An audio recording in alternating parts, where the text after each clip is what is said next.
how to reorder widgets in the edge panels on the Samsung Galaxy S24 series. First, tap on the home button to go back to the home screen. From the home screen, swipe down at the top, then tap on the settings icon. Next, in the settings page, we then scroll down and tap on display. After that, scroll down, then tap on edge panels. In here, tap on panels. Then to rearrange your edge panels items or the widget, tap on the more button, then tap on reorder. From the list here, you can touch and hold on one of the items and then drag it to the left or to the right to reorder or rearrange items.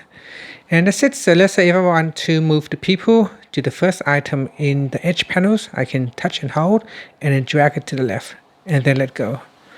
And that's it. Finally, tap on the home button to go back to the home screen. Now open up your edge panels. So swipe inwards on the edge. And from here, you'll be able to see the new order for your edge panels. And that's it. Thank you for watching this video. Please like and subscribe to my channel for more videos.